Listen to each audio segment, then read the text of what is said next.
All right, boys, yeah. Welcome everyone to the show. This is my guest for this evening, Brock Jones. Welcome to the Red Hangout Live. Happy to be here. We had a bit of a test episode, is what I like to call it, last week, but we're back, and we're gonna revisit hopefully some of the same topics. One of my highlights from Not all the topics. not all the topics. Not all the topics. One of my highlights from that was we talked about what was it? I got something wrong. It was like brother versus brother. I was yeah, you were talking about, I think, the Civil War, but you weren't talking about the Civil War. You referred to the Revolutionary War as a brother versus brother war. Yes. It was actually supposed to be the Civil War. It was actually the Civil War. Yeah. But yeah, so I wanted the audience to know that because I thought it was humorous. Kenny made fun of me later for it. We all made fun of you. It's pretty good? Yeah. Okay, bass. What? 12-second delay. Oh, that's fine. I don't give a shit about delay. Brock Brockerton, can you talk into the mic for me? Hello. This is the Red Hangout Live with Brock Jones and Carter Mason. Or rather, Carter Mason and Brock Jones, because this is Carter's show, not This mine. is my show. Welcome. I'm here as a guest. to the new show. This This is the first episode of the Red Hangout Live. Yes. It is a Part 2. part 2. Episode 1, part 2. We just like to call 1.2. we like to 1.5. call that a scratch take is what we like to call that Yeah. in my industry. Yes.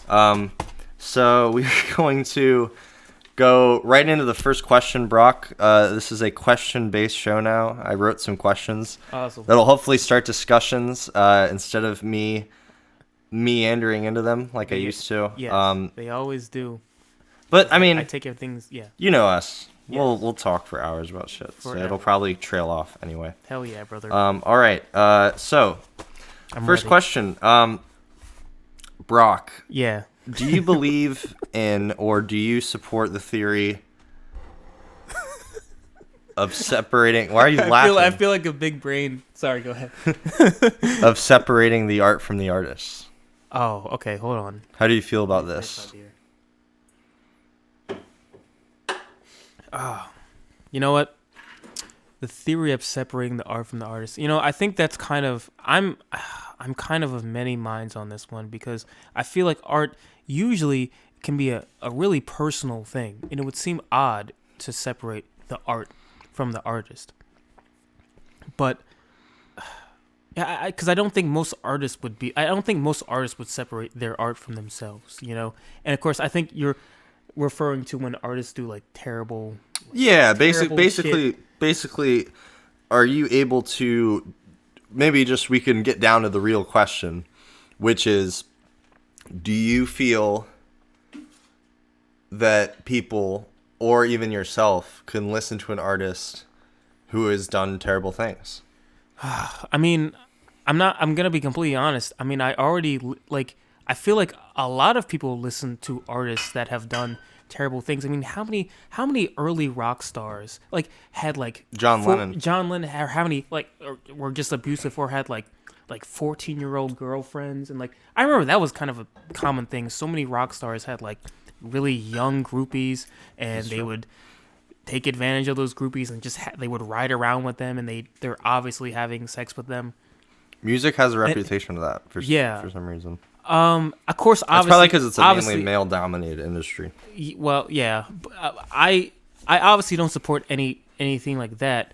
But at the same time, I was actually going over this with myself just a few days ago. I was just having a conversation with myself in the car, and I was thinking to myself, okay, Brock, what do you actually expect of people in general? Because the artists, they're not gods. They're not they're just people, you know. And typically, when I meet someone, I don't think negatively of them. I don't think positively of them. I see humans in general as like creative, creative, opportunistic creatures, you know. And that's basically that's my baseline when I meet someone, you know. I don't I don't see like, oh, I see the good in you, or oh, I see the bad in you. I just kind of observe and see, you know, like what are this person's tendencies. Okay. So I already don't really have like I don't have like a overall positive opinion of just people in general. And I'm trying to like put the because like I have a lot of thoughts on this. I'm trying to put them all together. Yeah. And when it comes to artists, I see them just like other people. You know, I don't see them. I don't think any more positively of them because of, because they're a big artist. They have all these eyes on them. Like, no, I kind of just like this person's art, and it's there's a lot of artists out there that if you met them, you probably wouldn't really even like them as people. That's true. For whatever reason. So I don't go into it already thinking that the artist is supposed to be a good person or any sort of, paragon of morality. But I guess we're kind of going to the point where like, would you support that person monetarily? I haven't really bought any music from any artist since. Well, do you stream music? Do I stream music? Yeah, all the that time. I mean that does contribute. That does contribute. But I mean, at a certain point, you gotta also look at it this way. It's not like these rights are. First off, I mean, it's all going to music corporations, which are all terrible. Yeah, and the money's going to a lot of people. Yeah, but it's also probably going to sound engineers and people who worked in the album and did all that stuff. Yeah, and I think that is fine. I think even some albums where, honestly, I think it's fine to stream an album if it's like one of those things where all the money is like donated somewhere. Yeah, like I'm like, okay, like, you know what I mean? Like there's a middle ground there. And you know too, morally. I'm also thinking of like, okay, other products that I consume that probably have ethical problems up the production line. That's a lot of things. That's everything. That's everything. They did if I'm an gonna have a SNL problem bit on it one time. It was like they got in like an Uber and then they're like, wait a minute, Uber supports Donald Trump. Then they got out. They got out of the Uber and they got in a Lyft. And then they're like, wait a minute.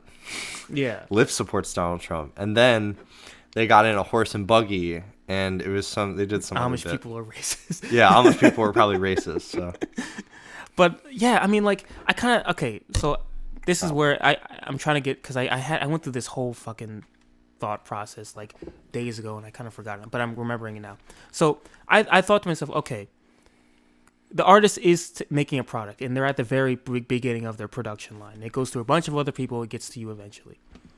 There are so many products that have ethical problems up the production line that I would just have to sort of separate myself from civilization to not really interact with any of those. So, and also there's also the fact that like with a song, my connection, if I hear a song, because I don't really follow a whole lot of artists, but like there are songs that I remember that I really like, like I'm not particularly interested. There are some artists that I've been interested in their lives, but like I can count those artists like without even using all 5 of my fingers, I'm not really that interested in a lot of artists' lives, more so just their music. And my connection with that song is my connection with that song. Like it's a more personal thing, And hell, I mean, I may not even know. Some artists may not even like a particular song that they made, but that I may have a very strong connection towards, And I don't know. I just see like I understand like yes, you're streaming that song and you're supporting, them monetarily, but like I said before, how many corporations are we supporting monetarily that probably are ethically bankrupt at some point along the production line? I mean, like, how many shoes that we have? Shoes, clothes, food. Like, I just don't like.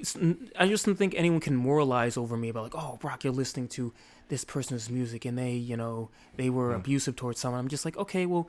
What about like let's go through your house and look at all the products and look at all the corporations and look at all the companies that produce the various products in your house and let's see what they're doing. Let's see the ethical problems that they're having. In their sort of production line. And no, it's not. It doesn't feel good, but like I don't really expect that much. I don't feel like the artist that I'm listening to has to be a paragon of morality. Just like I feel like I try not to buy from Amazon, but I don't feel like, the various companies that I buy products, I don't feel like the chairman and the CEOs, the executives, I don't feel like they have to be the greatest, nicest people around for me to buy a product. I mean, many people say that your dollar is kind of a political thing, you know. It. Just to kind of play a little advocate to that. Because I'm following. What you're No, saying that makes more. sense. That does make sense, but I think that would make more sense if people didn't have to buy food from certain corporations that probably have that probably have Yeah, ethical, that's true. See, a lot of like fruit companies, the people who pick their fruits are like seasonal migrants that go from seasonal migrants that don't really get treated that well. I've worked with a few seasonal migrants, and yeah, no, their bosses aren't nice to them. You know, they're not working in the best of conditions. And this is just an anecdote, but like a lot of companies that you buy from, they're not completely ethical with their business practices, and that's more companies than than you would think. And yes, your dollar somewhat is a political statement. Well,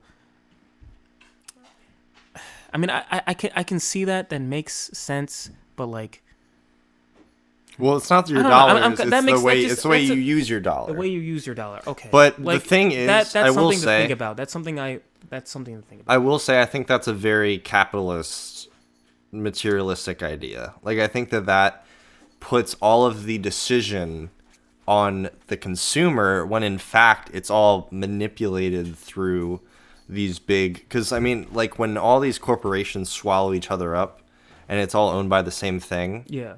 It doesn't fucking matter where you spend your dollar. Yeah, and how much it actually does not fucking matter. how much decision does the consumer have when we need to do anything? You need money, you know, It's true. to operate in any fashion really in this country. You need money, you know, And you need to buy things. and you need to buy things. You need to consume. I mean, I guess you could The world literally forces us to buy things. exactly. I mean, I guess you could raise your own food and like make your own clothes. Where are but, you like, gonna get? Where are you gonna get the seeds? Exactly. And like that's not really tolerated in our society. You know, you can't a lot of people like how many people who are on their career path have time to make their own food and like, you know, make their own clothes and just basically live off the land. Like that's a whole career, that's a whole job in itself, really. Yeah. You know, I can't be a sound designer and live off the land completely. I can try my best, you know. Like I can grow my own. Like for example, like I do when I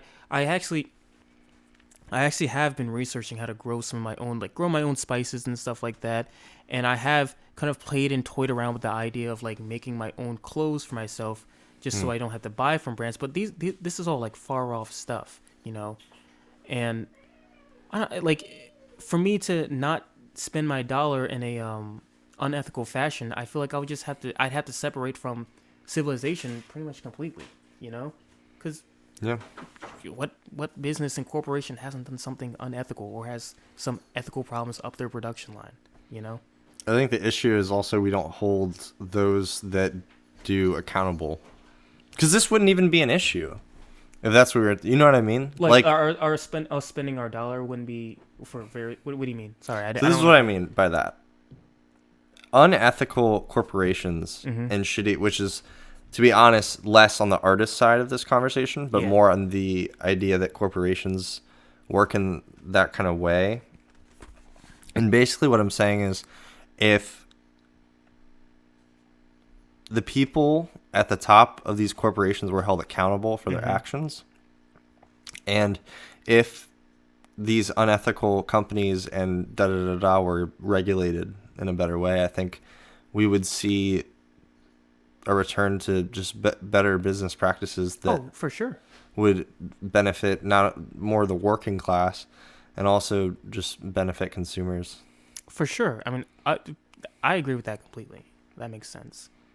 And this wouldn't probably I don't think it would be much of a debate. Yeah, like we would literally I- would not care where our money goes unless it's like some If well, we had trust even in if the it's system. abuser shit or sex harassment shit, like when those people get fired and aren't working at the place anymore, then that at that point in like whatever eyes, it's like, oh, okay, now it's like okay to give this corporation money. Yeah. Which is bullshit because you don't fucking know what's Yeah, going you on. don't know. You don't know really what's going know. on at these places. You don't know who yeah, and you don't know how many sort of hidden, I guess, Yeah, even hidden bad stories. characters are working at that particular corporation. Or Yeah, place. you don't know. Like, so if we just held people accountable and actually did investigations on places and made sure, and like work to kind of prevent more stuff like this, I think that we wouldn't. I don't know. Go ahead. We're free forming on the podcast. Yeah, I know. Unstructured. It's just like it feels like we would actually be able to ethically spend our money knowing that we're going into something. And that's why I feel like I don't understand this whole thing about the private sector. What do you mean? So I don't understand why we have a private sector where we as people create the, like, I don't know. We create our own enterprise. Mm-hmm. Like we create, like me as a freelancer, I create my own like work. Right. Or you work for someone else, which is also creating your own, it's your career. We all create careers in capitalism in order to survive. And if we... Sorry, I'm really losing my train of thought. No, here. it's fine. Like this is part of the we're rambling. Well, this is part. It's good though. I want to hear. Yeah, it's good. No, what were we talking about? We were talking about. You went into the private sector. You were explaining some idea about the private sector. Oh yeah, so like this is the thing that I think. I think that if we work together to create more things in the public sector and to reform things in the public sector, because the thing, and I feel like maybe I'm going on a tangent, but I feel like, and we already went on a tangent. Not to create, that's true, not to create a straw man, but a lot of conservative spaces, I feel like, talk about this idea of like, the government sucks. The government's the worst institution in the world. Big government. Big government sucks because government doesn't know how to do things. I mean, the government's made of people, just like just like any corporation. Yeah. But they believe, they have this twisted idea in their heads that the free market is what caused capitalism to work. But that doesn't make any sense because if you think about it, will just turn into another form of government. Democracy is the free marketplace of ideas. Yeah. And we vote, not that it really matters, but we vote people into office or we enter office ourselves that we believe publicly represent the nation and the nation's best interests. For the most part, I mean, I feel like a lot of people that are interested in those positions don't always have the people's like best interest. Yeah, but I'm saying in in a democracy where the system works. Yeah. And a democracy where campaign finance publicly funded is either publicly funded or controlled and regulated so that it's not just blown out of proportion by the NRA and other companies like it, or other organizations like it. Well, the thing about the private sector that I don't understand is why don't we encourage more people to, and why don't, like, the police is a fucking, and it's a disaster. The police is a government institution. Yeah. And it's a disaster at that. But that is only because it's been allowed to grow into this thing, this militarized police force, and conservatives love it. They're like, oh, the police are great. They're our boys in blue. They're serving our country. Many conservatives are like, I'm really not trying to create a straw man. I am just trying to take examples from what I hear in conservative spaces. Thought space. No, I see what you're saying. So many conservative people I've experienced they have sort of an authoritarian bend. Like they're big fans of authority. And I think that's because that's kind of like part of what being conservative is. Conservative is all about really not changing the system. So they love the government. They love their country. They love their country. But is it? I think what I always get confused is they love their country, but they hate their government. Is it because they love the rights that this country endows upon them. Well, I think conservatives don't hate the government. They don't like when the government interferes with Their sort of lives. their lives, and they don't But yet they conservatives want in them America- to provide. They want them to provide protections and rights as citizens. Yeah, conservatives in America are a different thing than like conservatives other places. I think That's conservatives in America, I mean, like I think there's a bit of hypocritical, like, because here's the thing: big government, small government.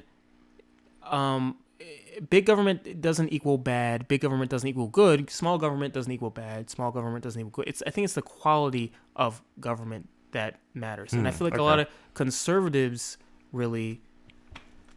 I think this is a lot of groups in America, but they like when the government sort of serves them, and the government's been. I'd say the American government is largely conservative for the most part, and I think a lot of conservatives they like the whole thing about conservatism is not really rocking the boat. It's keeping things in line and like having order, like just keeping things as they are and maintaining them. So anytime the government sort of encroaches upon them, and and it's kind of weird, kind of going against that sort of order that they want to, let me explain this. Let me rephrase this. I think a lot of American conservatives just like the way, like they like to live they like their way of life to be sort of okay, let me think about this before I sound like a complete I'm dunce. gonna plug the podcast a little bit some places. Let me think. Okay, so this is kind of an anecdote, but also it's also like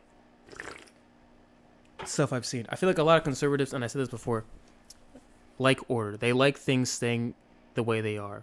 So when this whole COVID crisis happened and the government was telling people, please wear masks, please wear masks. A lot of conservatives jumped up and said, "No, we're not going to do it. We're not going to wear a mask," because they don't like when the government sort of encroaches on their idea of order. They don't like when the government they like when the government is there to support their way of life, their way of order. But anytime they encroach and say stuff like, "Hey, we're gonna fine you if you don't wear a mask," which I'm not completely behind, but like I understand the feeling behind it, But when the government's just like, "Hey, you have to wear a mask to walk into stores. You can't, Well, this is what I think. I think it's the same as a littering fee. It's a fee that is for affecting or destroying the nature around you. Mm-hmm. The natural beings that live in the same space as us. I'm fine with a littering fee. I don't know if I see it the same way as the mask thing. Just because I feel like I just think that if littering fees are okay, I think personally that then mask fees should be okay, in my opinion. I think that they match up in the way that both of them contribute towards the destruction of the human life. Yeah. Or not human life, not even human life itself. I see that, but not that littering. Littering's doing a lot. I feel weird about the government telling people to wear certain things because of this. And I understand the whole feeling behind it. I understand, obviously there's a pandemic going on. We need to wear our masks and, be just not really, just not be dumbasses, not be complete dumbasses, and wear our masks when you can, when you're in, public spaces and when you're just around a lot of people, and get tested on a regular basis. Like, I understand all of that. I think most Americans do. And I think most Americans do as well. I just feel weird about the government sort of like mandating that you have to wear this particular thing. Like, I don't know. It just feels weird giving the government that power. And I think a lot of conservatives will probably take that same feeling that I'm having and like extrapolate it to like, oh, this is like when when the Nazis made the Jews wear stars and stuff, because I've heard that line a lot. Yeah. I've heard that line a lot. So I think, actually, okay, so this goes back around to my other point. I think a lot of conservatives in America, being conservatives, are probably really just comfortable with their lifestyle and really comfortable with their order, and they don't like when anyone encroaches upon it, whether it's another group, people who have different ideas, or or the government. You know, I think conservatives are just generally very comfortable people. I would say. Okay. Yeah. I think. Yeah, because I mean, the whole idea that of makes sense. not to say that progressives are the counterpoint Okay. to conservatives, but I believe progressives in the way that they're moving forward and going towards new values, conservatives want things to stay the same.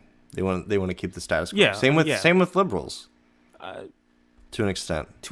Yeah. Like I'm saying, like the American understanding of liberal. Okay. Yeah. I think I would agree with that. That makes sense. Yeah. This is a lot to think about. But I know. Like it. So I actually wanted to go to. Yeah. I wanted to switch up the topics, something a little more light. Okay. What, Brock? Many of us know you as a bit of an exercise nut. Yeah. A lot of friends and that know that. Yeah. What is your fitness regimen for the week? I actually literally 2 days ago I made a whole new one for myself. Based. Okay, cool. Tell us all about it. For my schedule. Okay. And sometimes I change it up. But okay. So this is my usual regimen. I might change it next week just because I'm trying to gain more weight on myself, more weight and muscle. And yeah. Here's Bulk the thing. up. I'll just go through it. I won't even like Bulk season. Monday, full body stretch in the morning already. You know, full body stretch everything. You should stretch every day as much as you can. You know, as much as it is easy for you. Okay, so I stretch, full body stretch in the morning. Go through my day. You know, do my regular stuff. Depending on if I have to, I try to get in. Like I try to run because you know we both do kind of like freelance stuff, so things are kind of wild. But like for the most part, Monday it's full body stretch, then it's 15-mile run, and then I don't want to like so okay.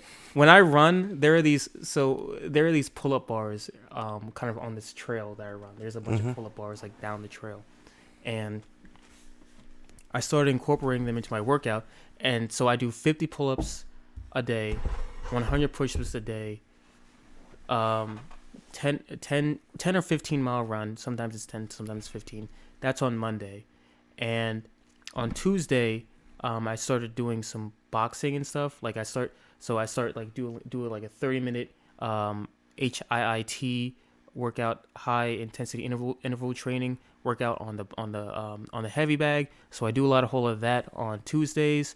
Then still do 50 pull-ups, 100 push-ups. That's like a daily staple. And then I also work on abs on Tuesdays. That's kind of I was kind of doing abs every day before, but now I just do them on like Tuesdays. And so I do that. And what else did I add? What was it? Oh, okay, yeah. Okay, so 30-minute HIIT training, 100 push-ups, 50 pull-ups, abs. I started doing a little more weight training because I kind of want to strengthen my shoulder a little more. So that I started doing on Tuesdays, and then I kind of switch it up. But for the most part, every other, it's kind of like those two. It's kind of like variations of that every 2 days, or no, not every 2 days, like every day. Like like it's like Monday, Tuesday, you know, that's the stuff I go. Then it's Wednesday, Thursday, basically just like repeat the entire schedule, pretty much. And sometimes I switch it up depending on if I want to I want to do some strength training today. Oh no, I want to do sprints today, or something like that. I have a regimen, but I also kind of like switch it up. But for the most part, it's always 50 pull-ups, 100 push-ups, and the 10 to 15 mile run, and the heavy bag training. And that's pretty much it. But my next I switch it up. Okay, I know this sounds like weird, but like I switch it up, and it's good to switch up your exercises because you can't. I mean, you can do the same stuff every day, but you have to sort of like if you want to work on various muscles, you have to like switch up your stuff. So next week, my next week's schedule is a lot more solid because I have more work to do next week. So I need to like just sort of regiment it differently. I'm still doing the 10 to 15 miles on Monday with the 50 pull-ups and 100 push-ups, but I'm including like more weight training into that, and I'm doing more of an upper body type thing. Fuck, man, I wish I had my paper with me right now. I do have my phone, but no, I'm not gonna pull it out. But like, so I'm doing more upper body like weight training on Monday, and then on Tuesday I'm still doing the heavy bag training, and this is for next week, and it probably will be like that for like a month. Well, it's gonna be like this for a month.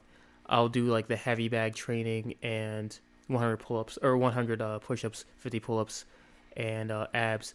But I'm going to be doing a lot of lower body stuff. And then I'll be doing upper body stuff again on Wednesday, lower body stuff on Thursday, upper body stuff on Friday, and then maybe on Saturday and Sunday I kind of just do whatever I want. Maybe I'll go on a run. It'll probably be like a short, fun run. Or just nothing, really. But yeah.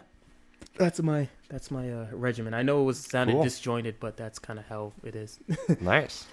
But there's a little bit of organization there, and there's also a little bit of chaos, but because that's just how it is. That's just how it is. That's just how it is. That's you, honestly. You're a bit of a chaotic person. The most staple thing to it is always the 50 pull-ups, 100 push-ups, and the 10 to 15 mile run. Dude, do you feel that's essential? Oh yeah, it's essential. It's essential to my soul. Do you think it's essential to anyone's regimen or workout, or no? Okay, just mine.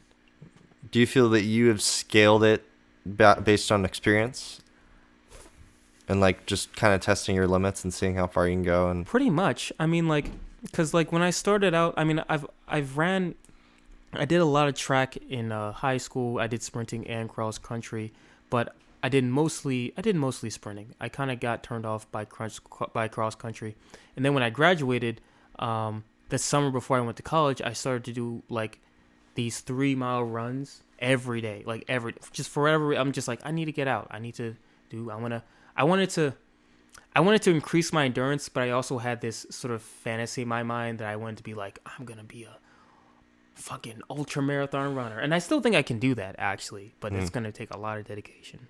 And I'm gonna have to lose some weight probably, but I don't want to do that. But that's kind of a far off thing anyway. But yeah, it's kind of a staple for me. Like it's in my soul, and so are the push-ups. Push-ups and pull-ups are my favorite workout because they're just essential. I just feel so. I don't know. I just feel good. I don't feel good doing them, but I feel good being able to do them, I guess, because it's painful. The entire process is painful, so it doesn't feel good. But like, I guess it's just a sense of fulfillment when I do them. I guess that's a good way to put it. I think. Okay. Yeah. Yeah, I get that. as coming from someone who does not work out, everyone should work out. I know. I honestly believe that everyone too. Everyone should do what they can. Everyone who can. I wish I did more, just to kind of keep. The issue is I have a very odd relationship with myself and my body. Mm-hmm. Due to not really feeling comfortable in my body anyway, that has kind of influenced me to also not really care about things like essential things. Like a lot of times I go times without eating for a long time. Or like excessive drinking of alcohol and excessive smoking. Mm-hmm. Really, as kind of a method, I think of a little bit of probably kind of this bit of a self-harm kind of technique. But yeah, so it's weird. I don't really feel like working out because I'm just like whatever about my body sometimes. I don't know if that makes sense. I definitely felt that feeling. I feel it, even when I'm exercising. Like that's not an uncommon thing. Like sometimes, like I probably can't relate completely, but I understand just not wanting to do shit. Yeah. Just not wanting to do shit because like you don't feel like it. But like for me, this is just me personally. I always reaffirm myself like, okay, Brock, doing this like even let's say doing this not only maintains your health, but it's this exercise, all this is it's so essential to your being that I don't really reaffirm myself. I just I guess I kind of do. I mean, like I just let me think. Anytime I feel like I stop caring, I kind of think about like, okay, Brock, well, look at all the things. Like, if you just stop caring, Brock, about like your body or not doing an exercise today, how deep is that gonna go? Like, how much is that not caring? Like that spreading of that how is that going to spread like throughout the rest of your life? You don't care about this. Well, it might spread about you not caring about this particular thing. It might spread to you not caring about this particular thing. And then all of a sudden, you're just kind of not caring about anything, And for me, I'm actually really susceptible to that, to just like become completely apathetic, because that's kind of how high school was for me. Not completely apathetic, but like I didn't give a shit about shit, I was acting pretty much just I don't know. I just I didn't give a shit about really anything, And Would you describe it as nihilist? oh well, yeah, I'm still I know you're still nihilist, but I'm just saying like. But like it was idea. nihilism before I discovered. It was like malignant nihilism before I discovered what actual nihilism was. I just didn't care about anything, and I kept my grades like decent because I didn't want to get pestered by my parents, but like. The only subjects I really cared about was like English and like English critical reading and writing, and I did care about art class a lot and PE pretty much. Like and even then, like I was just like PE was always my favorite subject in high school as well. Yeah, it was just like a release for the day, but I never. I know. When I pee, I really feel a good release. That was the bit I was doing. I made a joke. I made a joke that you were talking about pee. And then you just said you just heard it as PE. You've been pranked. I got pranked. Yes, you successfully pranked me, Carter. And successfully derailed the conversation. I was going deep into my psyche, and you pranked me. What do you think is the number one priority for humanity and the country? Let's talk about Maslow's hierarchy, because that, I think, that's a great way to that's sort of a great way to judge the success of our civilization and our priorities. So, you know what Maslow's hierarchy is, right? No. All right, let me pull it up. I'm sitting on my phone right now. We could pull it up on the. Oh yeah, no, yeah. Pull it up on the TV and just type in Maslow's hierarchy, and pull it up on Google Images or something. Hierarchy. I don't know how to fucking spell this shit. What is the top priority of a country? I don't think I'm finding it. Did you type in Mas? M-A? How do you spell it? It's M-A-S-L-O-W. M-A-S. Oh, gotcha. Maslow's Hierarchy of needs? Yes. Okay. And then go to I see. You've seen this before? Or not? I've seen stuff like this before. Yeah. Okay, so just take that and just whip it on the thing. Yeah, I got it. Hopefully the viewers will be able to see it. If not, sorry. This is I did not expect the podcast to get this deep. All right, so physiological needs: air, water, food, shelter, sleep, clothing, and reproduction. So what was your question again? My question is, what do you think is the number one priority for humanity? Like number one priority for humanity is to complete this hierarchy, I believe. So at the very bottom. So this is what I ask. So this is more of a, in my opinion, just from what I can see, looks more of like what the individual can do. But when you enrich the individual, you enrich the community, and when you enrich the community, you enrich all other communities. I think. I mean, this has been spoken about on a sort of on a community and nationwide basis. If a nation can secure these things for its people, then it can these are basic needs right here.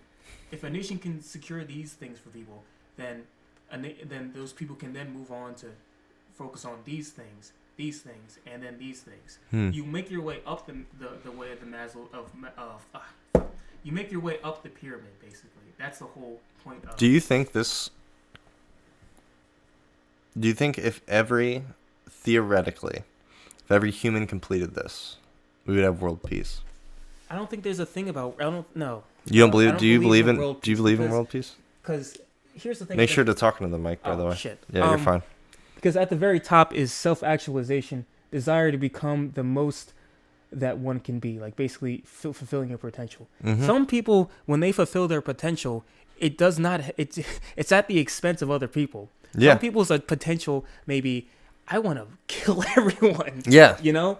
So no, I don't believe Okay. in world peace because I don't believe humans are capable of such things. I just don't believe it. We're animals. Yeah. We're the most violent animals on the planet.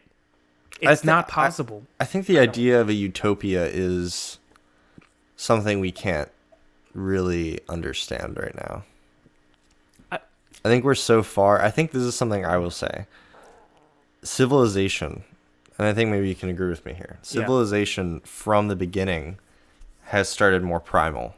Of course. And now we've moved into more utopian I don't want to use the word Marxist, but like beliefs of like an idea of a different kind of way of living, where it'd be more utopian and more like. Oh, okay. So are you saying like we have this sort of extremely like an optimistic idea of I guess what our society is? I guess what I'm saying is, as society grows older, the primal goes away. Okay. So I'm asking if the lack of that primal energy could influence a more global idea of world peace. No. Okay. Because no, because we're primal, like we're animals. I think like in order for someone to be someone to be satisfied, they have to satisfy, to an extent, obviously, their primal urges, and they're more sort of like, I guess. So this kind of reminds me of like the Freudian theory of the id, the ego, and the superego, and just basically the id is basically like your most primal, like base emotions, basically, and the ego is obviously what you want to be, like how you how you feel about yourself and all that stuff. Like your ego is that, and the super ego is, and this is, I know it's by Freud, but this is kind of a model that people still kind of talk about and use. The super ego is what you should be. This is my understanding of it. It's what you should be. It's what you should be doing. And you kind of go through all three of those when you're like making a decision. Like, oh, I want to do this. I have an urge to do this. Well, I feel like I shouldn't do that because the it is just like, oh, I feel like I want to do this. It's wordless, it's just a feeling. Oh, I want to do this. Then your ego is just like, okay, yeah, let's do this, and then your super ego is just like, okay, well, hold on, let's sit back and maybe we shouldn't do either of these things. Let's think about this, That's a very base understanding of those three things. But I'm gonna wrap back into what you were talking about. I think the human animal has to be able to satisfy all three of those for that human animal to be happy. Do you think human nature can evolve? Of course. I mean, anything, as long as we're living, we'll be evolving. So do you think one day we could... So what I'm asking is, I think one day human nature will stop having a need for this animalistic urge. I mean, if I can't imagine what type of civilization that would be, but it would have to be a civilization where we would have had to almost completely merge with our technology. Or unfeeling, cold, and so it'd be like a singularity technology. situation. I mean, I think so. I mean, we'd have to have completely merged with our logical, unfeeling technology that doesn't act on emotion. Because humans, I think, are irrational creatures. You're an irrational creature from the get go, and you don't stop being an irrational creature until you die. and then you're no longer a creature at all. Yeah. You know. No, I'm not. To be fair, or not to be fair, to be straightforward about this, I'm not advocating here for a utopia, a world peace at all. I'm just, I'm curious about that kind of. I don't think a utopia would be the best thing for humans, because I don't think humans, the natural state for the human animal isn't a utopian state. Like we're creatures born out of suffer. Like we're scavengers. We were scavengers. You know, we're sort of survivalist scavenger creatures. We're not. We were. You know, the human mind, the human body hasn't changed that much since the hunter-gatherer days, and we weren't the top. We were not the top shit during the hunter-gatherer days. We were predators, but we were not the biggest predators. We were not apex predators. You know, we're apex predators now, but we were not that beforehand. You know, and we were born on sort of like, you know, the human animal was defined by like adapting and being a survivalist and sort of like in struggling. So we'd have to remove all of the like shit. This is like so vast. It's fine. We'd have to remove all of that sort of evolutionary programming that helped us survive in those times from our minds now, which is still present in our minds now, for us to just become a completely utopian society. And we would essentially not have to be humans anymore. We'd have to evolve, but that's what we're talking about. We'd have to become like, we'd have to merge with our complete, logical, completely logical, cold, unfeeling technology, I think for me, something I'm thinking more in order to maybe simplify or communicate what I'm coming across with better, or more of how I see it, just from my assumption of how evolution works. I feel as if we are evolving past the need to survive. See, and I feel we're evolving to the point where we are focused so much on thriving. Yes, but yeah, I mean that's what I'm saying. Like we're apex predators now. We're getting there, but but evolution is a slow process. That's true. I'm not saying at all it's a quick thing. Could we get there? Yes, one day in the future. Is that what I think is best for the human race? I don't know, and I don't think it would. I mean, I kind of leaning towards the idea that no. Complete and utter comfort, because that means to not have any sort of like need to survive would mean like, or need to like fight for your survival would be to be living in complete and utter comfort, complete convenience, like everything, every need you would have ever possibly have is given to you from birth till the time you die, and you'd basically have to be living in like a sort of pod. I don't know. That was just the image in my mind. Like you'd have to be living in some sort of like. It's kind of like that. What was that Pixar movie WALL-E? You know those like fat people. And yeah. You'd have to be living. I feel like you'd be living like that. Okay. I mean, but and that is a science fiction movie about the future. Maybe we would evolve past the need for physical bodies. So we would maybe our minds would just be. We could do singularity. We could all that kind of stuff. So it's What's a that one possibility. terrible. Did you ever watch that terrible Johnny Depp movie where he becomes AI? Oh yeah. Oh, and then they do a that thing. was such a disappointment. They I really do a like thing that. where the rain's falling down and it looks like semen.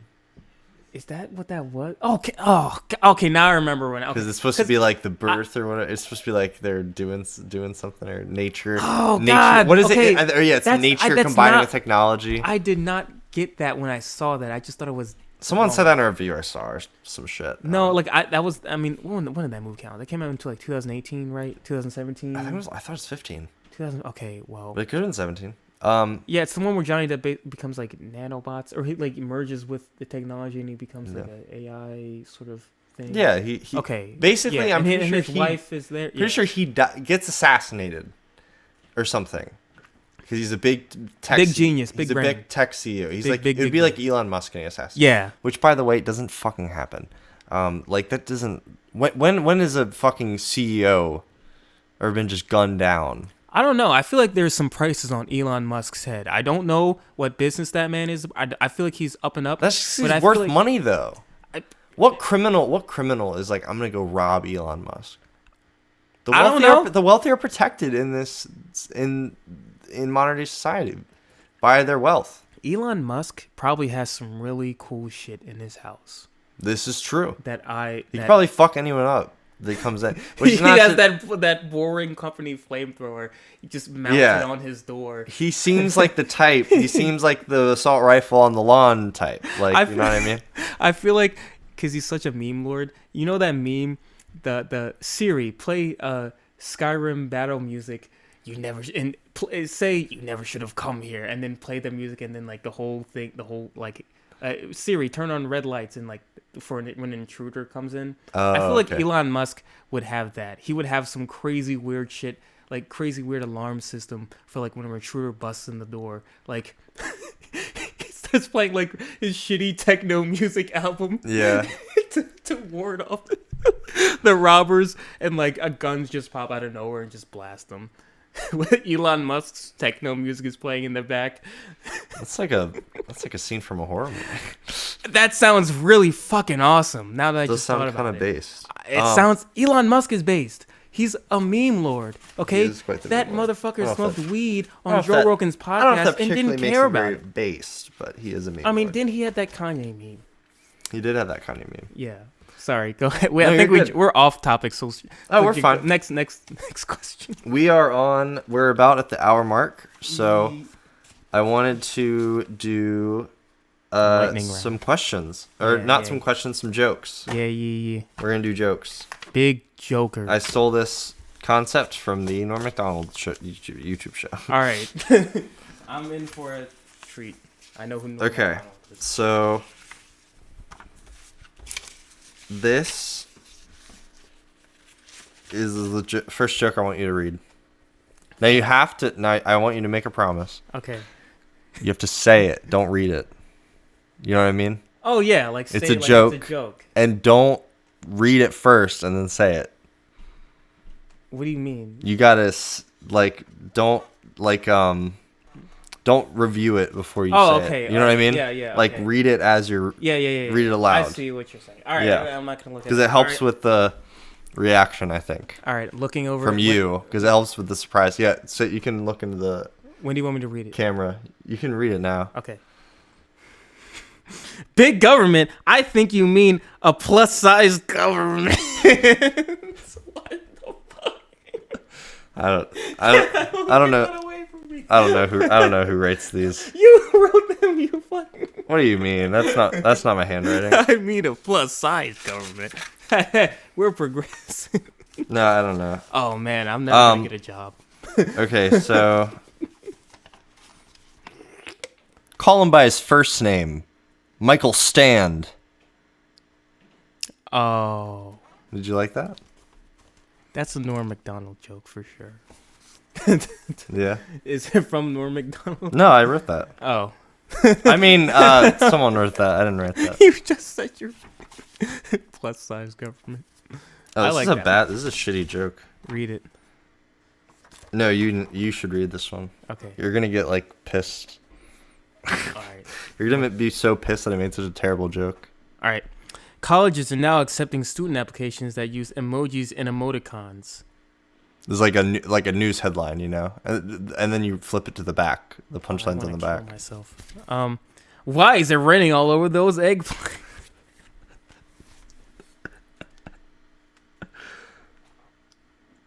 I don't know what I was going for with that one. I guess that was like my This thought. is the beginning of a good joke. I know, right? I think. Why Thank is you. it raining on eggplants on your essay? Oh shit! I guess I just meant like that's what a professor would say, which is cringe.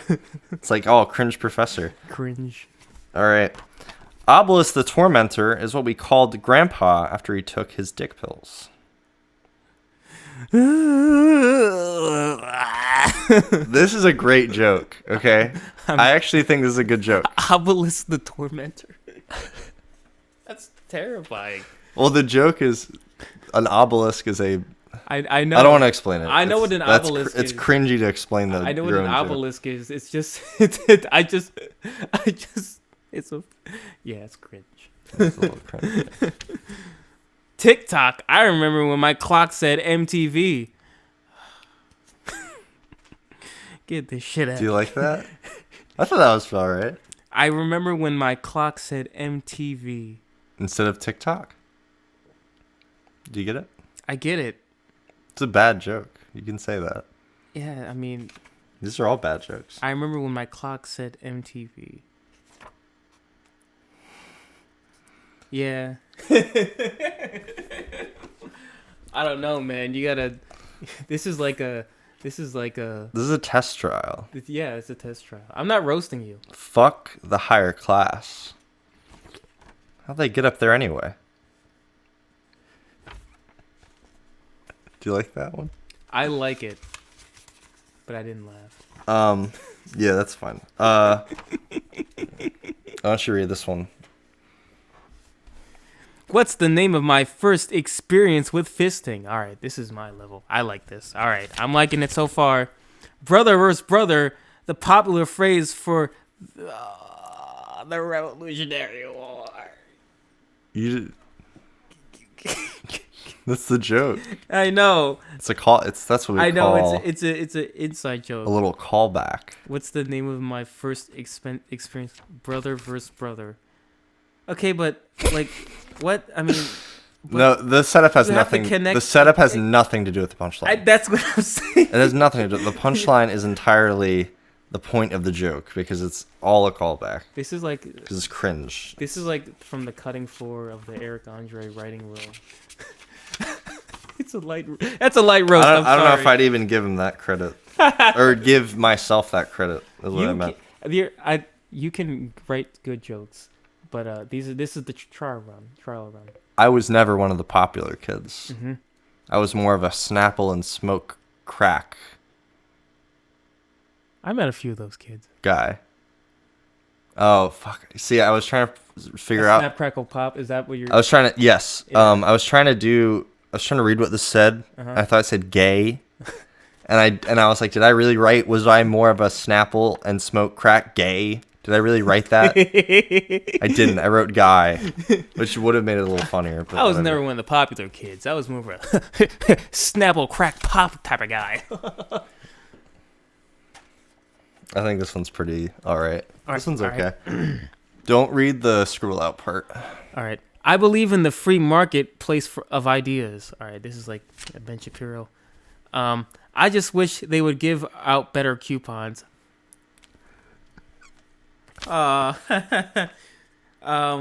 You laughed. I did.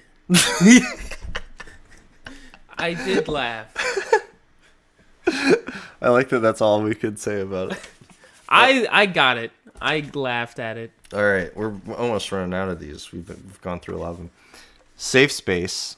My middle name is the D word. Oh. Do you get it? Safe space. My middle name is the D word. I don't get it. No, I'm sorry. It flew over my head on that one. No, that's fine. No, is it like Well, you know the like- phrase is my middle name is danger. I know? Okay, So I know the that joke phrase, is- but I didn't know that's how that connected with safe space. My middle name is. Wait, what? My middle name is danger. It's like a cool guy. Oh, okay. So danger space. He's like a Okay. cool woke guy. Yeah. So he's like safe space. My middle name is danger, or more of like not really a woke guy, more of like a red. Maybe he's red pill, Red pill. and he's like safe space. My middle name is, and then he says the D word for no reason, because it sounds funny. Wouldn't he say like safe space? Well, my middle name is danger. But that's not a joke. Okay, well, I mean that's not a joke either. So Well, the joke is that in a safe space, he calls it the D word instead of saying danger.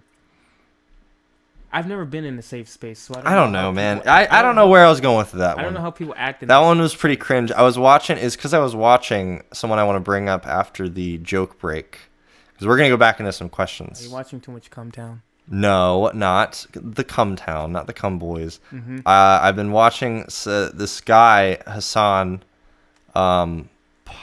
Piker, I believe is his name. He's he worked for the Young Turks.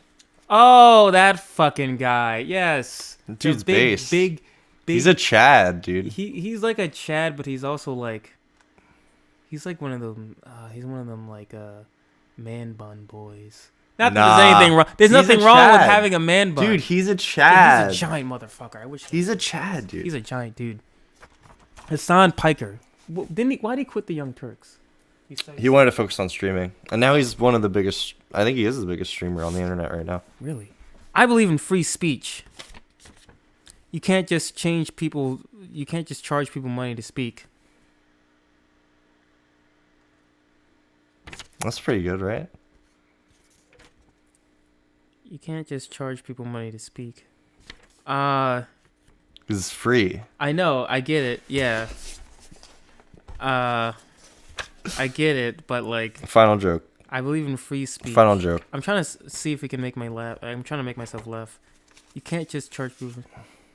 You're like trying to laugh, like a fake laugh. Are you giving me a fake laugh? No, I'm not giving you a fake anything. I'm just trying to. I see how it connects. I'm just seeing how, like, if it's funny. It's not funny. First off, all right. This is the last card. Last joke. Last joke for the episode. We're done with jokes. Jokes suck. Why are these written on ripped up pieces of paper? Oh, we're getting a little meta right now. Carter couldn't afford index cards. That's just sad. I just took a couple pieces of paper, and ripped That's them up. just sad. Yeah, yeah. I just couldn't afford index cards.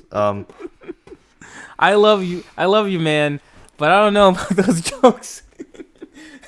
I'm working hard, I'm working Yes. hard on my jokes. Yes, you need to watch more. Comedy.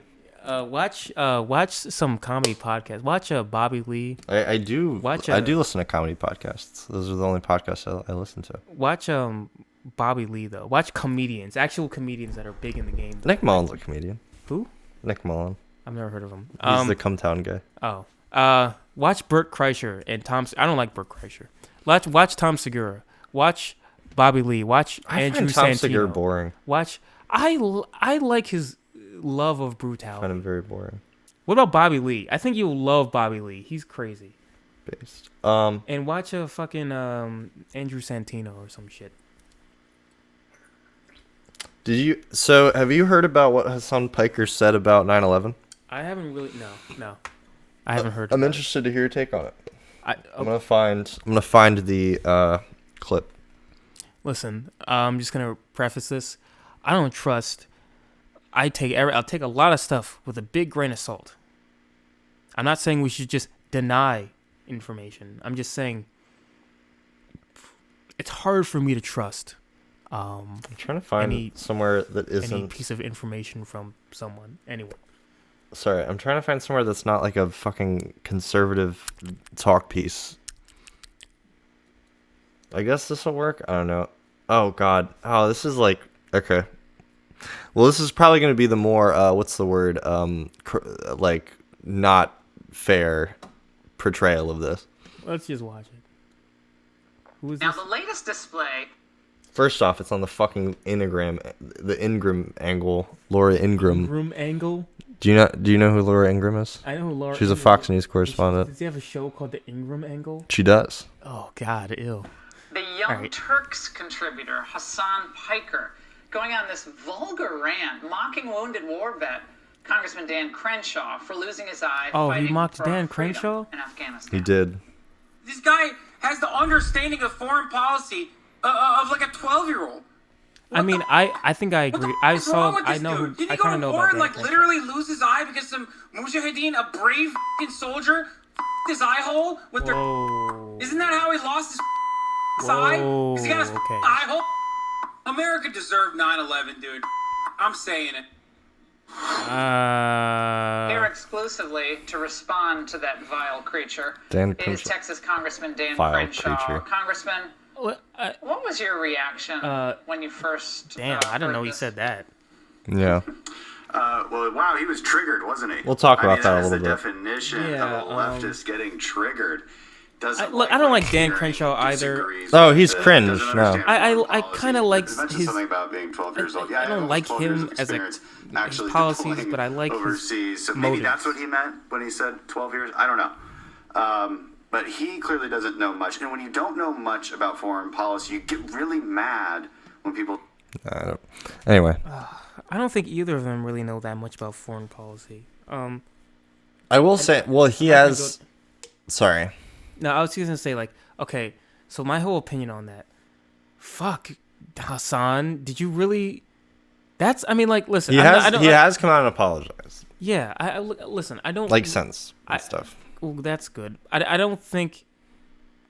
I understand not agreeing with Dan Crenshaw and his policies, but that's really, you really went in on him. And I look, Dan is a war veteran. I also know that he lost his mother at a very young age. He's a hard dude. He probably doesn't give a shit about him talking about like some mujahideen fighter fucking his eye hole, which is crazy to talk about. But then saying like 9/11, America deserved 9/11. No, I don't think any country deserves. So he that. clarified. What the fuck? This is what he clarified later on, which I think is a little bit of a diversion, but it could be his reasoning. Could be his reasoning. Is he said America as an institution deserved 9/11 due to what they did in the countries where they destabilized the Middle East and then funded the very people Al Qaeda that caused 9/11. To say that all those people that died deserve to die. I don't think that's what he's saying. He's saying America as an institution deserved that terrorist attack to occur. Is he trying? We're not talking about lives lost. We're not talking about anything like that. We're just talking about the actual what happened. Is he trying to say that on the that global would be scale. that would be the proper consequence to that? I guess he is, which I disagree with. I don't agree with that. I still don't agree with him because like yeah, no, I mean like I understand like obviously like I don't God, like I don't want to go into like the Reagan administration. I don't feel like I know enough, but I do know a little bit about America's dealings in the Middle East before 9/11, and yes, obviously things weren't up and up, and I don't like I would need to read up more on that and just sort of re-up my knowledge on that before I really speak on it. But to say that, I mean, to say like, okay, well, America was, due to our dealings, we were going to eventually get attacked. That's different than saying like, oh, we deserved it. Like no, because that's true. Because people so many innocent people that had probably who were in that building who didn't have shit to do with whatever's going on in the middle. I know it's the World Trade Center, but like, well, okay, yeah, but like, to just say in the all those same people way, deserve to die, and all the families that lost people, like they deserve to lose those people. I mean, that's kind of fucked up, man. Do you think Americans think that the Japanese deserved Hiroshima? I don't think no. I don't think most Americans think that they deserved that. I don't. I mean, here's the thing. Okay, let's talk about Japan. So, Japan in World War II was still like an imperialist nation. I'm not saying that all those people that died in the bombs deserve to die. Really, the atomic bomb, it was more of like it was like a show of power, and also just like, hey, you're like just. I think wasn't it nearing the end of the war, and Japan was going to give up, but we still dropped the bomb. Well, okay, this is it was like a show of power. I wasn't really asking. I wasn't really asking if that is the case. Mm-hmm. I am asking, do you think people out there believe that? And contrast that to the 9/11 statement. And I think that as citizens of this country, we have to look at what we have done to other countries and the atrocities we've committed in a way just to admit our faults. Yeah. And I ultimately don't think that means that things like saying America deserved 9/11 is true, or something that I stand behind, because I don't think I stand by that comment.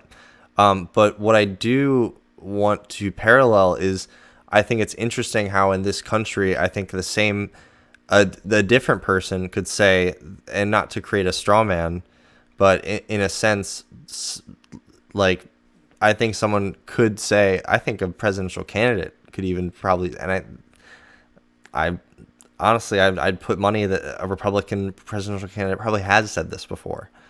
But to say that the Japanese deserved that, I bet they have. I bet they've said the things we did were right there. I mean, people say the same thing about the Iraq War and all this other stuff. So I feel as if the attitude towards that comment comes from a place of outrage from being a citizen of this country. Okay, I understand that. I feel like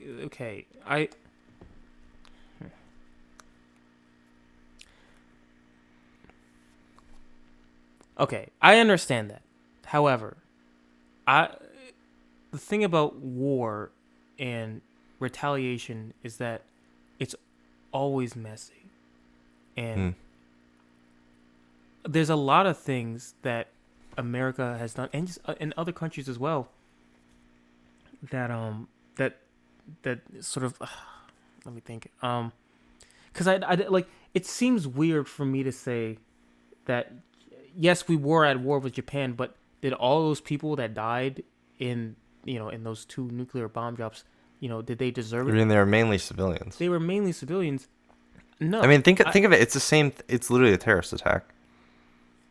not I know that the it- countries were at war with each other, It was but- declared war. It was declared war. but the and fact that it was an attack that only killed innocent civilians of a country, I believe, in order to Wait, incite there was fear. also- I mean, there was also like military personnel as well. But like, I know. Yes, I understand it was to incite fear. But like, I don't think all those people deserve to die. No, obviously not. And fuck, I think I'm not saying you losing do. sight- I'm not saying you do. I'm right. saying that I believe that America, we as Americans, would be more accepting of that statement that Japan deserved Hiroshima than we would accept the statement America deserved 9/11 because of our inherent nationalism. I mean, probably, yeah. I think most people would definitely be like, oh yeah, that's Japan, because Japan is such a detached space from like America. Yeah, it's not, That's a lot easier to say, and also because we were at war with them, and also because just like, it was. I think it's No, I guess I agree with you there on that one. I think a lot of people are quicker to say like, yeah, Japan deserved that. Japan deserved all those bombs, and then they, they're not going to turn around and say like, oh yeah, America deserved 9/11. Listen, like I was saying before, war is a messy, terrible thing. War is something to be avoided at all costs until it's the very last option. It's true. And no matter what it is, it's always going to be messy. There's always going to be horrible collateral damage. There's always going to be atrocities committed on both sides. I mean, that's why war is so horrible. It's hard to really find like who's the right. I mean, I guess like for example, like I think most people would be like, yeah, the Nazis were probably wrong. Yeah. Like, yeah. but This is the thing about Nazis. They hide. Yeah. What do you mean? They hide under the cloak of like, oh, I'm a race realist. Oh, well, yeah. I'm a this, and that gives them the ability to secretly radicalize others. Yeah. I mean, I was more talking about like, like. Oh, when I it know comes- what you're. Sorry. When it comes to like sides, like Not to side tangent. in a lot of wars, like it's hard. I feel like in a lot of. Oh, are you saying literally Nazis? Yeah, Like German literal- Nazis. Yeah, like literal. I thought you were German Nazis. talking. I thought you were talking about current Nazis. I No, apologize. no. I was thinking like it's hard to. I mean, in a lot of conflicts, I think in like just in human history, it's hard to be like, oh yeah, this side was definitively the best side. They were the good ones. It's really Yeah, all I mean, about, like the Americans had concentration camps. We did have Japanese internment. Yeah, Japanese internment. And also, yeah, that was pretty bad. Yeah, we did. We just a lot of fucked up shit. America did a lot of fucked up shit. Yeah. No, I don't think. I think there's a lot of people who would be like, "Well, America's just." It's not. It's the Alexa. I think a lot of people would be like, "America for the most part, a benevolent nation, and I don't know. I don't think America is that different. I think a lot of a lot of the things we've committed, a lot of the terrible things that are in our past are really that different than a lot of other countries. A lot of other modern countries. I don't see America as like this grand benevolent force. But I think we're going off on a tangent. But A little bit. It's all right. yeah. Okay. This is, I don't know. It's just when I think I'm gonna get back to the topic. When I think about Hassan Piker's statement, I think it was extremely emotionally driven, and also just wrong. Do you think he was now? And I don't like to use this excuse because I think that often Donald Trump supporters use it to shield Donald Trump's behavior. Mm-hmm. But do you think that the fact, because I watch his content a decent, well, more honestly, just today I started watching his content. Yeah. So that's why he came up recently. Anyway, and the way he was doing his whole bit, it felt like an amped up like rant, like joke thing. Like it felt like he was saying those words. I still wouldn't say those words though. No, I know. I wouldn't say them either. That seems crazy. I wouldn't say it either. Yeah. And I don't completely agree with the sentiment he's saying, but I do think that the way the media covered it here especially is just completely like, I mean, it's just in the same way that I think they would defend George Bush's actions. Mm-hmm. You know what I mean? Like, it's like George Bush is a war criminal. There's a lot of presidents that are war criminals. That's true. That is true, actually. How many drone conflicts did Obama introduce us into? That's true. Hey, I'm defending Barack Obama. Yeah, neither am I. Yeah. He is this is the thing about presidents is, and it's kind of the thing with people. Mm-hmm. All the cool ones, like all the ones that were like with everybody, yeah, they will be remembered as those were the good ones. Yeah, even though Teddy Roosevelt. Yeah, it's JFK. like oh my, like Teddy Roosevelt was not a good dude. No. A lot of people like, but and then like JFK, very charismatic president, Yeah. like, but also was a womanizer, like, Yes. it's like, and fucked up fucking Marilyn Monroe's life.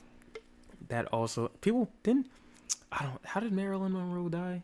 She died of I believe it was I don't know if it was an opiate, but it was a overdose. Conspiracy that she was assassinated Well, it's by that JFK. I don't know. it's that someone perhaps either drugged her or poisoned her.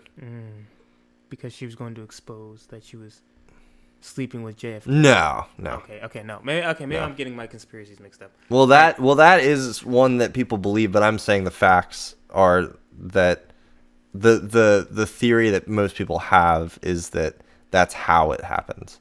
The intentions why are not as clear, I think, in most conspiracy, and can go to a lot of different reasons. Yeah. Much like we were talking about with the JFK assassination earlier. Yeah. Sorry, we talked a little bit before the show about this. Pre-podcast conversation. But yeah, like, so, like, I think in the same way, you have to look at, like,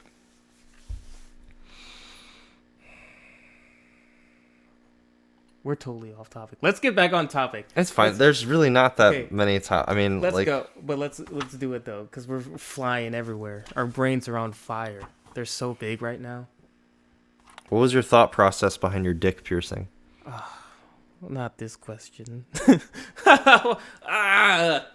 Did I ask? Did we talk about your dick piercing on the first episode? So many people talk about it. No, I think. Well, no, I don't think we did. You don't think we covered it? It seems like something we'd cover. I think we mentioned it. We talked about it a little bit. But hey, this is a new show. But we did not talk about the thought process. You've never talked about your dick piercing on the Red Hangout Live. All right. On the Red Hangout. So I mean, I was. Maybe you should provide some context for the folks at home. The context is that I like piercings and I was going to get one anyway, and so I was with this girl At a time. At I was I 19? Yeah, 19, and I thought, okay, well, I always thought like, okay, I've always wanted to. I've loved bod mods and like body modification and stuff like that. And I always kind of wanted to get one and just be like, I'm going to be the dude with a dick piercing, no one's going to, whatever. And then I think we walked in one day, I was with my ex at, and we walked in and. The person you were dating at the time. Yeah, the person I was dating at the time. And we walked in and for her to get like some sort of nose piercing and stuff. And the guy had like, a chart of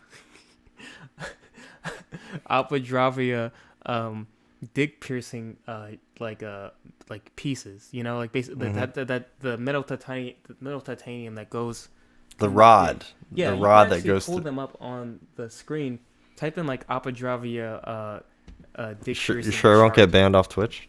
No, I'm just kidding. Just pull up the chart with the metal pieces, and I'm looking at Alright. it and I'm thinking What's like it called again? Something. Apadravia piercing chart. God, these big words. Apadravya. Too fast. Oh, sorry. No, I'm just kidding. Yeah, whatever. So I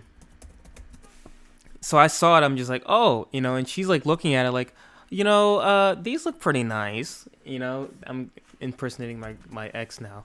She's like, oh, these look pretty nice. Oh, it'd be cool. It'd be very pretty. I think that's what she said. Like, it'd be very pretty. No, you have to get like a chart with the ones. No, that's an ampeleg, I think. Well, no, but this went through your shaft, right? It went through up from the. Oh yeah, I forgot about Not that. the Okay. side. Didn't go through. Where the fuck? Okay. God damn. What's the name of it again? Apadravya. RAVVYA. I'm really sorry, everyone at home. No problem. But she's like, oh, these look really nice. Oh, it'd be pretty cool if you got one of these. And I'm just like, well, I was gonna get one of these eventually, so might get them. Wait, now. these are all through it. What are you talking about? Yeah, that's the one. Wait, this went through your dick? Yeah. Dude, what the fuck? I told you.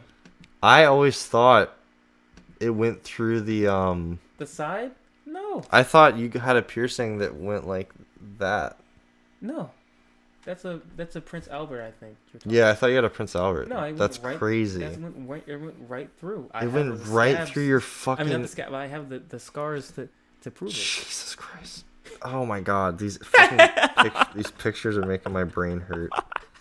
I need a way to show the people at home this, but I can't find it. Oh, here we go. Okay, so this is a good example. That's a bunch of different types of piercings. Type in Yeah. Apadravya. No, it's fine. Type in Apadravya size chart. Fine. But yeah, so like she Don't was keep just like, looking at oh, these these look pretty nice, and it'd be cool if you got one of these. I'm just like, oh yeah, well I'm gonna get one anyway. So eventually, so Literally actually, I just think it the was same thing that came up before. Oh. It's just examples of penis. Here, it's Okay. fine. I think this Well, I works think fine. the sizes are down. It's okay, whatever. it's You're fine, fine. it's Just fine, pulled it's it up. fine. Anyway, I was just like, I think we We just want the people at home to know. So yeah, What's the going on? Apadravya right there. And, Nice and zoomed in on it. yeah, that's basically what it looked like. But I was just like, so I think I was just there, and like the guy that was getting that, the guy, I'm not gonna say his name, but the guy had like dick piercings as well, and he's the first guy I ever saw in my life that had tattooed his eyes. He's like the white of his eyes. God, He had completely black eyes, I've seen people with that. and I was just like, holy shit! And I haven't seen people with an entirely blacked out eye though. That's crazy. He did it, and he's also one of these guys who does like the hook suspension thing, where you hook to your body and like you hang on the hooks. Oh God, Yeah, I can't do he that does those shit. That too. shit like just like freaks me out. Very interesting individual. But anyway, I ordered the medal from him. He's just like, yeah, cool, yeah, you gotta get it, man. He's like, oh, girls love these piercings, man. They're called my wife loves it or whatever, and he's just like trying to sell me on it. I'm just like, whatever, I get it. You know, I'm like, You're like, all right, I'll get it, buddy. I get it. And then like, so eventually it takes a couple months for the metal to come in, and then eventually I actually like we break up, and then literally I think it's like, oh my god, it's like it was like a week before the scheduled piercing. You know, we break up like a week before the scheduled piercing. I know. Did you think about canceling? No. Because No. I was going to get one anyway. You're gonna get it I was gonna anyway. And Okay. I already paid for the Then it's metal for one. yourself, I believe. It was for myself. That's why I was only really happy. It costed money to get the titanium. Okay? Yeah. And I had some extra money lying around. So I got it, and well, I went in to get the piercing. The thought process was just like, all right, I'm here. I was wearing my polo and my nice white boy pastel shorts, and I walked in, and yeah, I sat back on that thing. I think he took my dick out. Right? Did you think you could no hands come? Never in my life. It will never happen. Wait, so you're saying just ever? Wait, what the fuck? Wait. I was saying like if he stuck it through, do you think you could no hands come when he stuck it through? No, absolutely not. Do you think there's people that are into that? Probably. I don't know. Not that I'm into that, but I'm just saying. I'm like theorizing. I think a lot about how to no hands come, you know? No, I'm just kidding. Yeah, I think you do. What the fuck? That's fucked up, man. You just said you do. I've watched 2 shows recently where people no hands come No. by kissing girls, and it's hilarious. It's so funny. I just like the words put together. Oh, I know. No hands come. hands come. Isn't it so funny? Look, mom. No Look, mom, no hands. Ah! Have you ever seen that bit? I guess I could pull it up, but it's kind of like not funny enough. Yeah, well, it's I'm gonna alright. finish the story real quick, but yes, pull it up. Oh, here. But yeah, I sat yeah, back. The finish the man- story. I'll look this up. He, finagled. I had to be soft for him to do it, and I got, dude. That must have been hard for you, No. Why would it be hard? because you're perpetually hard. You feel like the type of person that would be. No, that'd be. You're very- tense. You're alert. I mean, yeah, I'm. No, I'm just kidding. Obviously, you're not. I'm making a joke. Obviously, you're not constantly hard. It's a joke. I'm only but hard like 60. I'm not gonna. Why am I going? you're doing a into 60-40. Okay. I'm not. Interesting. Why am I even? Interesting into, disclosure. Okay, this is terrible. Anyway, I'm at the seat. The guy, he has to put on the gloves, and grabs the dick and just shoves it right on through. And it was painful for like 3 seconds, and I was just like, ah! And then I was just like, yep, I actually went on a run a couple hours later to test if it was like be painful for me to run. Yeah. To be doing it while I run. You can actually pull up a video of a guy screaming getting an Alvadravia piercing. We might have to look that up after this. Okay, yeah. So that's basically the thought process was just like, fuck it, I'm gonna do it because I want to do it, and I had money laying around, and why not? Make for a great story, and also, why not? I just want a piercing. Yeah. I'm living life. Yeah. I mean, I think hey, Okay. in the same way that everyone has the right to I should have what they want to do with their body. I still have the piercing with me. I took it off. That's but true. I I've should've seen it brought many times, bro. You've showed it to me many times. All right. So this video is it's basically I'm gonna ask you a question after it's What over. noise do you make in bed? What noise does a cow make? Moo. What noise does a cat make? A cat? Yeah. Meow. What noise does a dog make? Woof woof. What noise do you make in bed? Damn, son. Do you think that she no hands cummed? Yeah. It's your statement to the people. As a sex guru. Brock Jones, sex guru and commentator. No. I can confirm. What would your I can confirm. What- No hands come. I know it's such a like cringe question, but like what would your porn star name be? If you had to do one. Damn it. I'm trying to think of one I would do. God damn it. I've actually had. Because usually, have you ever noticed it's always like double names, or it's always alliteration names. No. I haven't. Well, some, like Riley Reed, Mia Malkova. Oh, well, yeah. Okay. Well, I don't pay attention that much to that. But Some of us are addicted to porn, Brock. but some of us healthy Americans out there, not just Americans. when I was in high school, this is a whole story. I'm not gonna get into. You don't have to get into But it. anyway, basically, I was thinking we should wrap up soon. Anyway, we just hit midnight. basically, no, like my high school friends at the time were constantly talking about me being a porn star for whatever reason, Oh, and they okay. came up with this name. They're just like, Brock, your name has to be Cobra Cock or something. Cobra Cock. Yeah, Cobra. That's Cock. not a porn star name. Hey, but well, we were high school. that'd be like a porn star. That'd be like a porn movie you're in. Well, we weren't that creative, I guess. But yes, that was the name. That would be the name, I guess. Yeah. I'm trying to think like Carter. Banger Mason. I would change my last name first off, Okay. so that I could sell it. I think my name would just be Brock Jack and no, like Brock Long or something. Brock Long. Brock Long. I mean, hey, that's a name. Long is a last name, It's a yeah. so you're not incorrect there. Brock Long. Carter, no hands come. Carter No Hands Come. There you go. That's all I needed. I think the porn industry would eat you up, my friend. The porn industry would eat me up. Yeah, you wouldn't even have to. You would just show up and they'd be like, "All right, yeah, let's send them right to the gays." Like send them to the gay studio, wherever they do Yeah. the gay porn. Or maybe, Well, I don't- maybe that you would do like the. What were you gonna say? No, you can say it. I don't care. You know the porn, where they there's like a really like a pretty like a sizable woman, not like Yeah. just like a tall girl. Oh, I know And- exactly and the there's, porn like- you're talking about, and you're talking about the Twinkie boy, right? Yeah, And they yeah, fuck. and yeah. Yeah, that was They- my they- fantasy in high school all the time.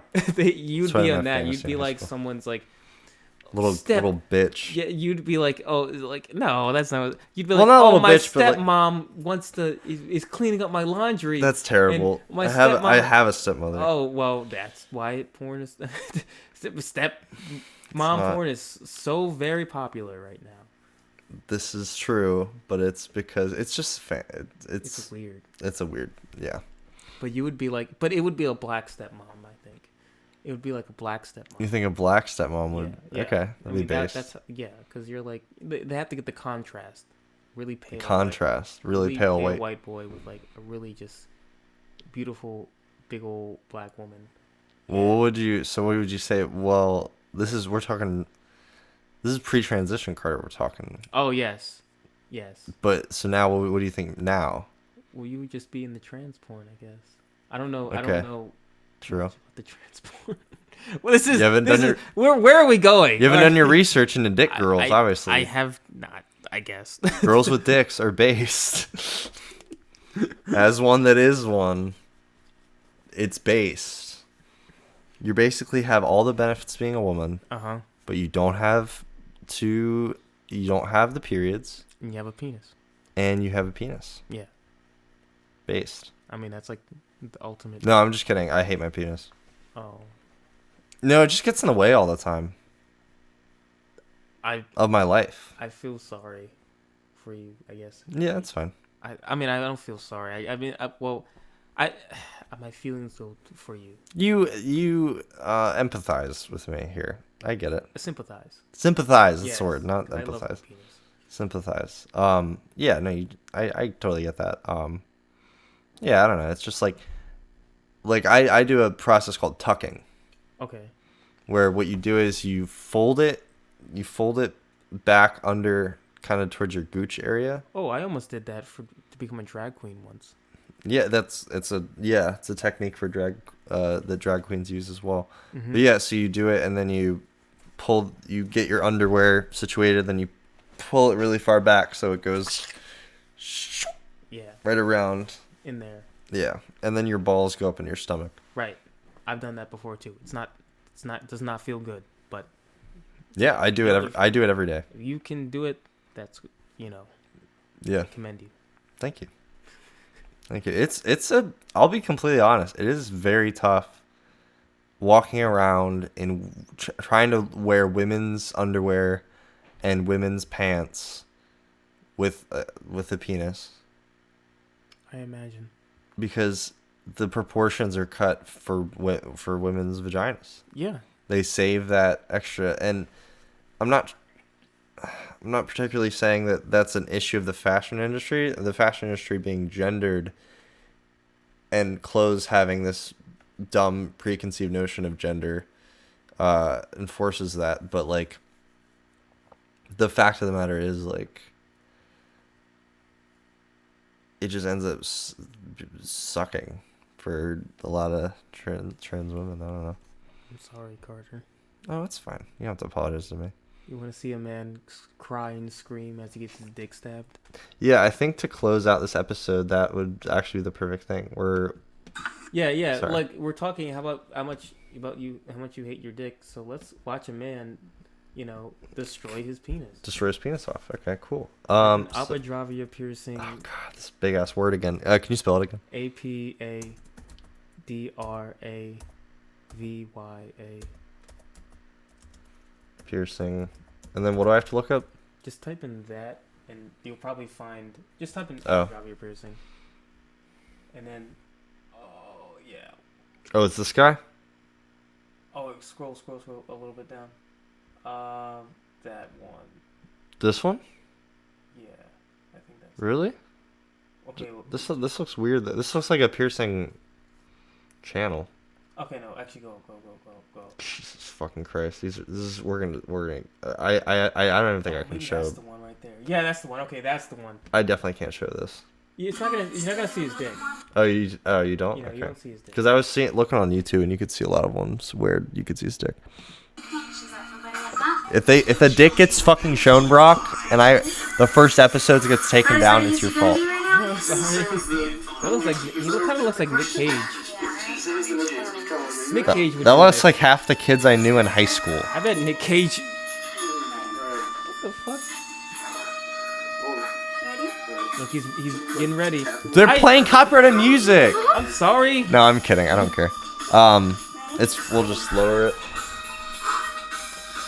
See, I did not scream as much as this guy. I think he's gonna scream. I screamed like "fuck" and then Yeah.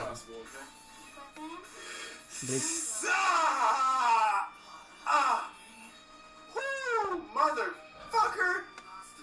Oh, well, that wasn't that bad. That really wasn't that bad, I thought. There's another guy who was crying. Fucking mother cocksucker!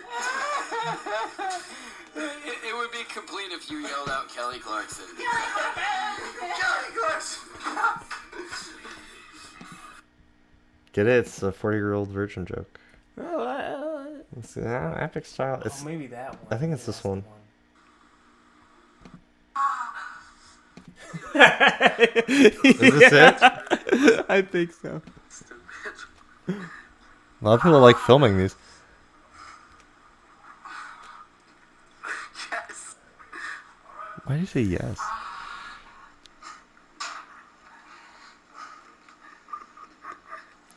I could never do that to my fucking penis, dude. He's like, oh no. I told my piercer right after. I'm just like, oh shit. I looked at him like, oh my god, my dick got stabbed, and he laughed. It's great. Just a subtle realization. I don't think this is the guy. I think he was in a gray shirt, and I know he definitely did cry. I'm just gonna look up crying.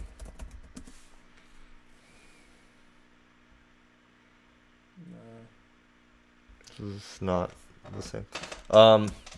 Bad. Look up bad.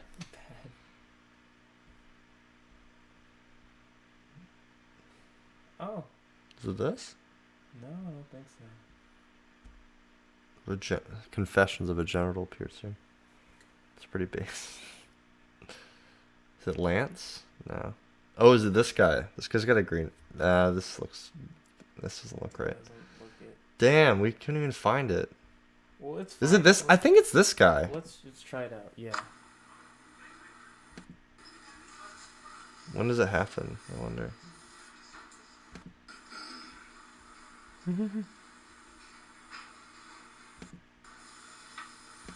God! Oh. Another one? Sorry, so real slow. God! All right. Well. Why does pain sound so much like orgasm? Well. Hey, actually, the pain and pleasure centers in the brain are actually they're kind of close. Interesting. So sometimes it may elicit the same reaction.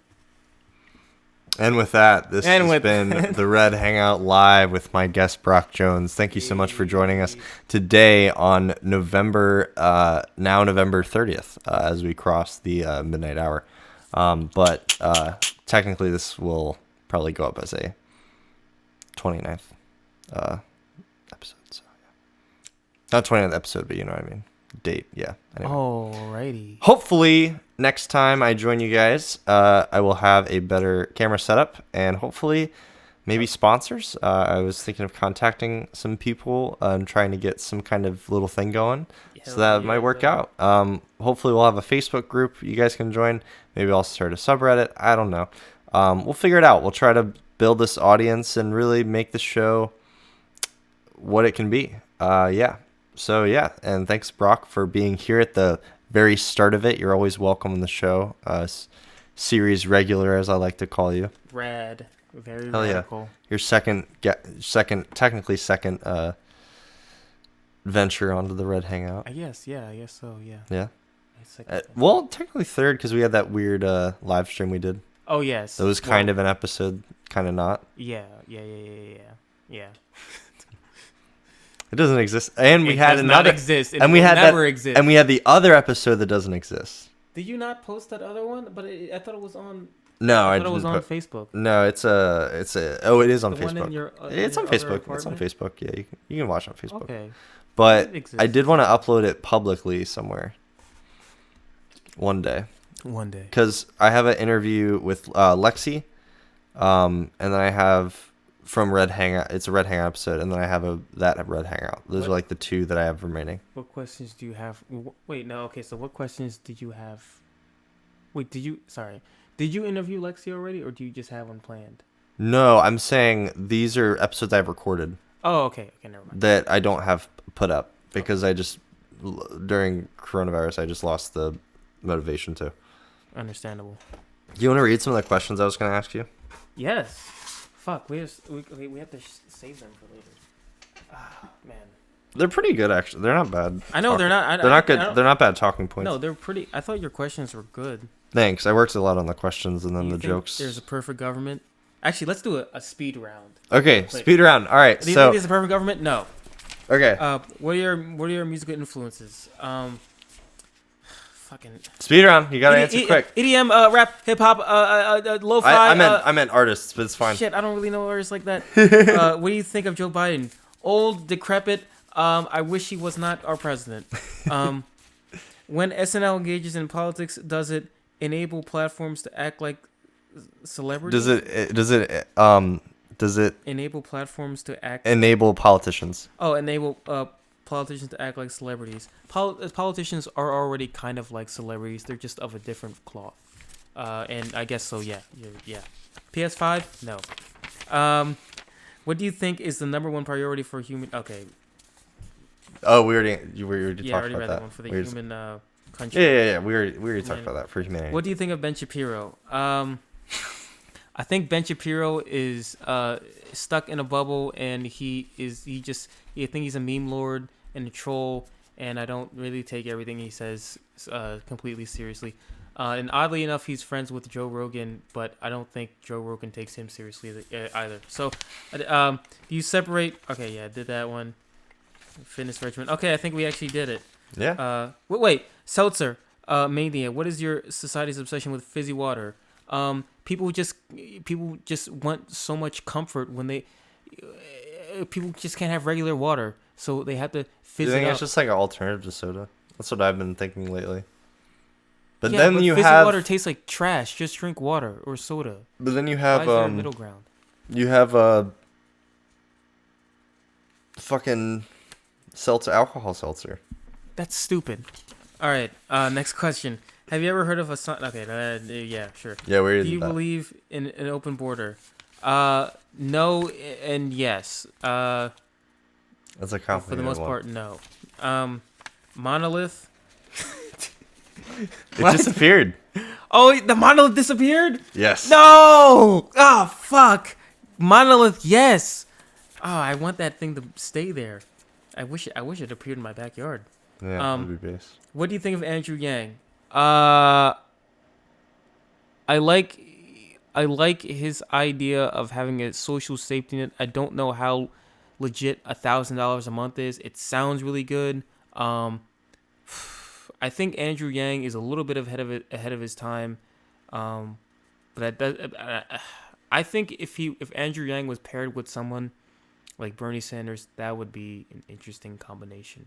And if they were leading the country, I think I'd have a lot more faith in the country. I don't know. I just know Andrew. I like his optimism. I like his care for the working man. He seems to actually legitimately give a shit.